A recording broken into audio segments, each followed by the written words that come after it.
can memorize every disease process, lab value, or drug, but if you don't understand why something is happening, you'll keep feeling lost.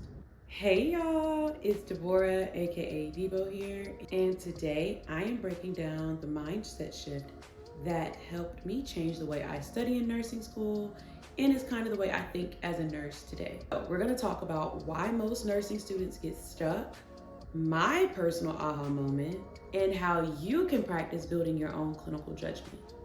In nursing school, you're thrown so much information at once, from patho, pharm, labs, manifestations, so many things. It could feel like information overload. And the thing is, no one sits down to teach you how to connect the dots and how all this information is truly interconnected.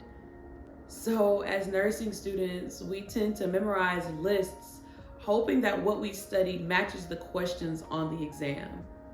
But truthfully, guys, nursing just doesn't work like that. And I can say I learned this firsthand the hard way. I realized if I didn't understand how things connected, like why the lab value is changing or why the vital signs look how they do, I'd always be behind trying to memorize.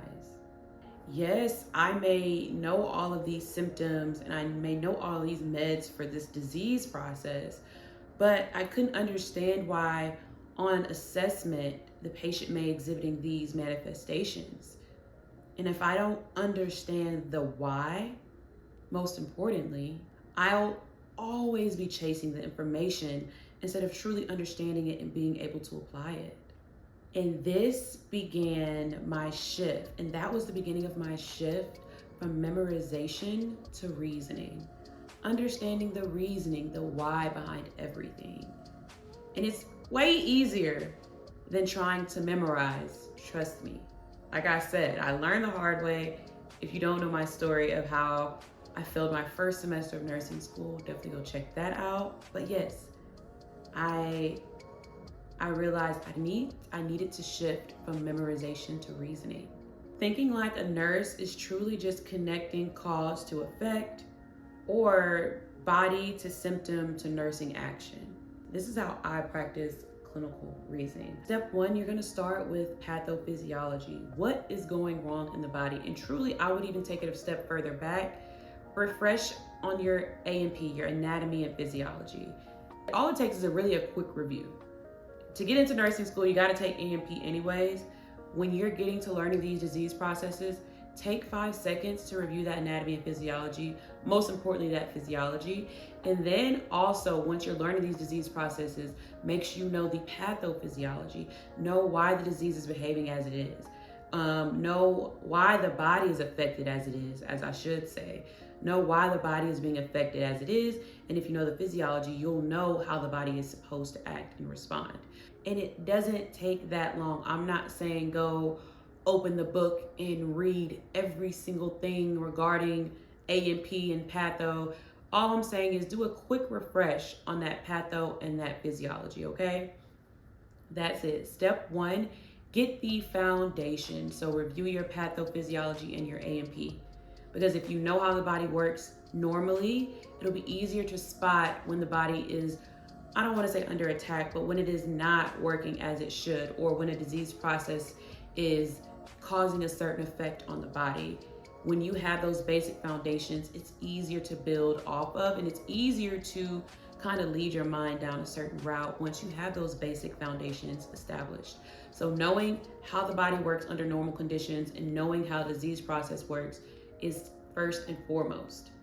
Understand how the body works, understand how the disease process works.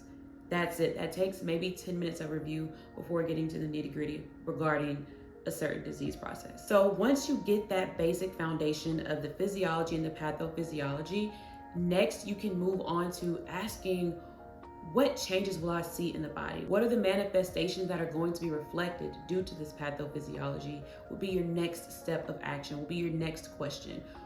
What would I see because of this? And lastly, you think, what actions do I need to take as a nurse? So nursing interventions, nursing considerations, priorities, safety, things of that nature.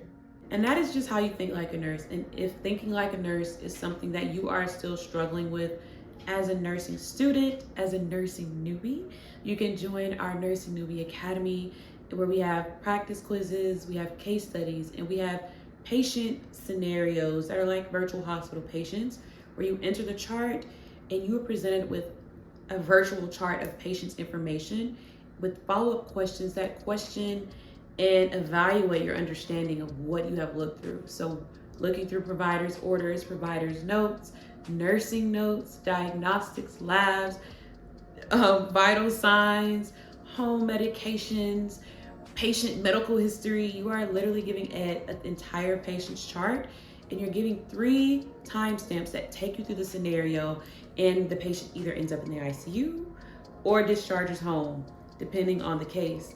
But again, these are different methods that you can use to build your clinical reasoning or your critical thinking and learning how to think like a nurse.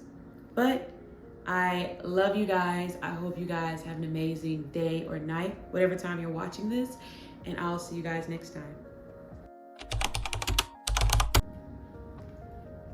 It's like got me, baby girl. Got baby girl sagging. Hold it. It's too large. Okay. Fine. And I hope it's good, P. I hope it's good.